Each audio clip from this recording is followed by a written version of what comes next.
सरकार में होने के नाते आप लोगों ने छात्रों को राहत देने के लिए अब तक क्या कार्रवाई की है विजय सिन्हा जी?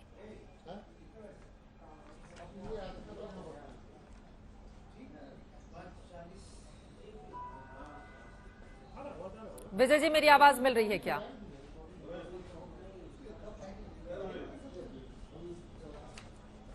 हाँ, आ रही है आवाज। मेरी आवाज आ रही है आपको? हाँ, आवाज आ रही है, बताइए। विजय सिन्हा जी, आपने लालू प्रसाद यादव के करीबी पर पेपर लीक का पूरा मामला फोड़ दिया है।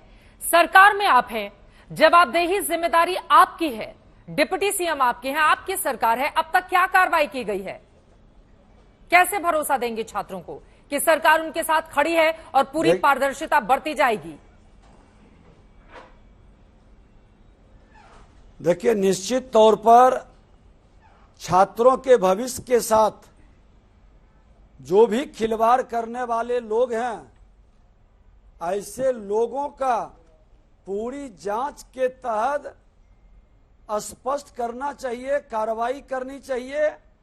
और आज हमने जो पूरी जानकारी इकट्ठा की है कि कौन लोग प्रत्यक्ष या अप्रत्यक्ष इस तरह के वातावरण में इन्वॉल्व हैं, क्योंकि बीमारी को सिर्फ दवा दे के दवाई नहीं जा सकती है। बीमारी का अस्थायी निदान निकलनी चाहिए, समाधान निकलनी चाहिए। और इसमें कौन लोग इन्वॉल्व हैं, आज उसको लेकर के जब ने हम पूरी तहकीकात किए हैं, तो पूरी तहकीकात में देखिए कि किनका नाम आ रहा है, कौन लोग इस पर्दे के पीछे खड़े हैं। आज ऐसे लोग जो रूम बुक कराते हैं, प्रीतम हैं,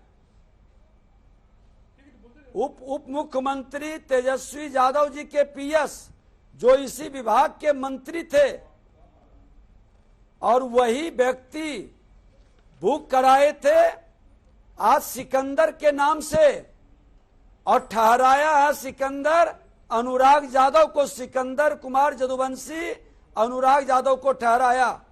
आज ये कॉल किए हैं, उसकी भी कॉपी है। एक बार किया, लोग नहीं सुना, फिर दोबारा 3 बार किया। आज ऐसे लोग सिकंदर, प्रीतम, तेजस्वी के 60 गांठ की उच्च स्तरीय जांच में बहुत सत्य आएगा, ताकि भविष्य में बच्चों के भविष्य के साथ, बच्चों के नियुक्ति के साथ कोई खिलवाड़ न कर सके। संवाददाता आदित्य वैभव लगातार हमारे साथ बने हुए। आदित्य, अब जो पूरा नया पॉलिटिकल कनेक्शन इसमें सामने आया है, उसके बारे में विस्तार से बताएं। जो सिकंदर यादवेंदु है, प्रीतम कुमार से उसका क्या कनेक्शन है, और प्रीतम का तेजस्वी यादव से कनेक्शन?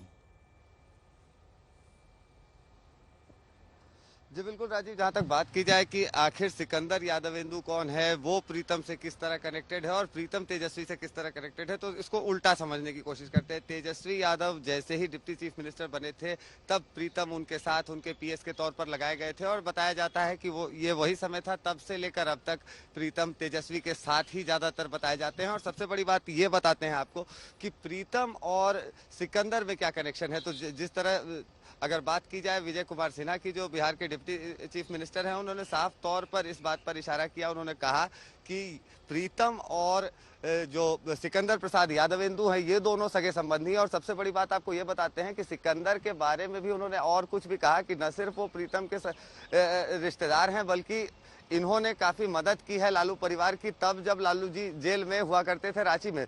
तो ये सारी बातें जिस तरह से विजय कुमार सिन्हा बता रहे हैं, ये सिर्फ आप कहें कि ब्लड रिलेशन वाली बात नहीं है, इसके अलावा राजनीतिक रसूख या फिर आप कहें कि पहुंच वाली बात भी है, क्योंकि ये लोग सब लोग बताया जाता है, जैसा विजय कुमार सिन्हा का ये पूरा का पूरा खेल उजागर हो रहा है। लेकिन दूसरी तरफ न काउंसलिंग पर रोक रही है, न रीनीट की तरफ कोई इशारा हो रहा है। छात्र परेशान है क्योंकि लाखों छात्रों का मामला है, और ऐसा लगता है कि इन्हीं अंकों के साथ उनको अब जो है काउंसलिंग में उतरना पड़ेगा। नीट परीक्षा विवाद में आज कांग्रेस पार्टी देशव्यापी प्रदर्शन कर रही है। दिल्ली से लेकर पटना तक, जम्मू से लेकर गुवाहाटी तक कांग्रेस पार्टी ने प्रोटेस्ट किया है। जम्मू में पुतला दहन किया गया, शिक्षा मंत्री का पुतला जगह जगह दहन किया गया, ऐसी तस्वीरें दिखी। लखनऊ में भी इसी तरह का प्रोटेस्ट हुआ, जहां पर फिर प्रदर्शनकारियों को पुलिस ने हिरासत में लिया। दिल्ली, हैदराबाद और जयपुर से भी ऐसी तस्वीरें दिखी।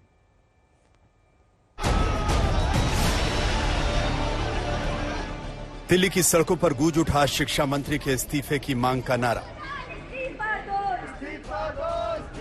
बड़ी तादाद में दिल्ली कांग्रेस के नेता और कार्यकर्ता नीट धांधली से जुड़े नारों लिखी तख्तियां लिए दिल्ली की सड़कों पर उतरे। कांग्रेस कार्यकर्ताओं ने बीजेपी मुख्यालय पर प्रदर्शन किया और शिक्षा मंत्री धर्मेंद्र प्रधान के इस्तीफे की मांग की। शर्म करो, शर्म करो। भाजपा के शिक्षा मंत्री धर्मेंद्र प्रधान कह रहे थे कोई पेपर लीक नहीं हुआ है, कोई भ्रष्टाचार नहीं हुआ है। सुप्रीम कोर्ट सख्त होती है तो मानना पड़ा या नहीं, माने या नहीं कि नेशनल टेस्टिंग एजेंसी में खामियां हैं, कोई भ्रष्टाचार है, पेपर लीक भी हुआ है। कांग्रेस का प्रदर्शन देशव्यापी था। ये लखनऊ की तस्वीर है। देखिए किस तरह पुलिस और कांग्रेस कार्यकर्ताओं के बीच धक्का मुक्की हो रही। यहां यूपी कांग्रेस अध्यक्ष अजय राय की अगुवाई में कांग्रेस कार्यकर्ता विधानसभा को घेरने के लिए निकले थे। पुलिस ने कार्यकर्ताओं को रोकने के लिए बैरिकेडिंग लगा रखी थी। तस्वीरें देखिए, बैरिकेडिंग पर चढ़ने की कोशिश में कई नेता सड़क पर आ गिरे। प्रदर्शनकारियों ने जब बैरिकेडिंग पर दबाव बनाया तो पुलिस ने अजय राय को हिरासत में ले लिया। तानाशाही है, जो अत्याचार अन्याय हो रहा है उसके खिलाफ हमारे के कार्यकर्ता सड़क पर हैं। आप लोगों ने पूरी तरीके से पूरी ताकत के साथ इसको प्रोटेस्ट किया और योगी मोदी की पुलिस हमें गिरफ्तार कर लिया। अब पटना की तस्वीरें देखिए। नीट पेपर लीक मामले में पटना जांच का एपी सेंटर बना हुआ है। पटना में बड़ी तादाद में कांग्रेस नेता नारे और झंडों के साथ सड़क पर उतरे।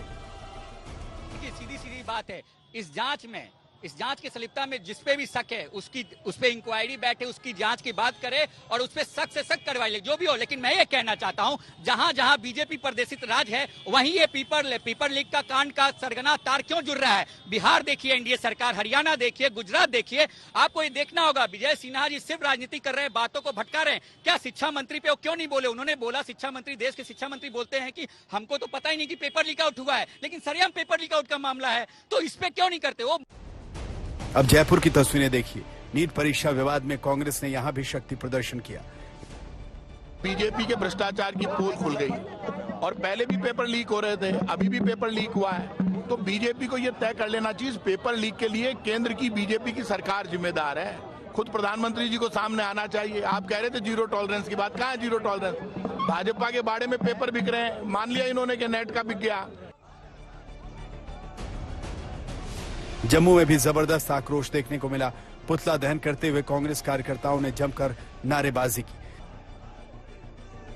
जब से नीट के नतीजे आए हैं, छात्र गुस्से में हैं। कोर्ट में तो केस चल ही रहा है, सड़कों पर भी लड़ाई लड़ी जा रही है। इसमें तमाम विपक्षी दल भी कूद पड़े हैं। छात्र परीक्षा रद्द करने की मांग कर रहे हैं, लेकिन अब तक सरकार इस मांग को मानने से इनकार कर रही है। नीट विवाद में शिक्षा मंत्री धर्मेंद्र प्रधान छात्रों और विपक्ष के निशाने पर हैं और जब बवाल की शुरुआत हुई तो शिक्षा मंत्री सारे आरोपों को नकार रहे थे। एनडीए को क्लीन चिट उन्होंने दे दी थी, लेकिन आज तक के साथ एक्सक्लूसिव बातचीत में उन्होंने ये माना कि तब उन्हें पूरी जानकारी नहीं थी कि मेरा ये गलती था। मैं आपको कोई स्वीकार करने में, क्योंकि उस दिन जो पहला दिन था, उस दिन आप लोगों की चैनल में एजेंडा क्या थी? सारे देश की मीडिया के अंदर एजेंडा थी ग्रेस मार्क होनी चाहिए या रीटेस्ट होनी चाहिए। मैं उसी दिन, पहला दिन चुनाव से बाहर आके मैं पहला दिन उस दिन ज्वाइन किया था और उसी दिन सुप्रीम कोर्ट ने एक ऑब्जर्वेशन दिया कि इनकी रीटेस्ट कर लिया जाए। उस समय तक जो जानकारी मेरे पास कोई अन्य विसंगति की नहीं थी, कोई अन्य प्रकार के अनामोली की अबनॉर्मलिटी की नहीं थी। तब मैंने कहा था कि अभी तक मेरे पास जितनी जानकारी है कि इसमें कोई विसंगति नहीं है। लेकिन जो ही मेरे को उसके बारे में ध्यान में आया, मैं उसके अंदर तक गया। मैंने वहाँ की बिहार में प्रशासन से बात किया, यहाँ हमारे अधिकारी उस काम पे लगे, भारत सरकार की अन्य एजेंसियां काम पे लगे। कई चीज भारत सरकार की शीर्ष नेतृत्व उसमें से चिंतित था। जब देखो, प्रजातंत्र में जो चीज सच है उसको सच को बताना चाहिए। हमें, मैंने कहा कि विनम्रता के साथ हमारी इंटरेस्ट प्रोटेक्शन किसकी करनी है? स्टूडेंट्स की करनी है, छात्रों की करनी है, उनके अभिभावकों की चिंता करनी है। इसलिए अगर हमने कुछ कहा, इसमें भ्रम सृष्टि हुआ, उसमें मैं उसको स्वीकार करने में मेरे को कोई द्विधा नहीं है।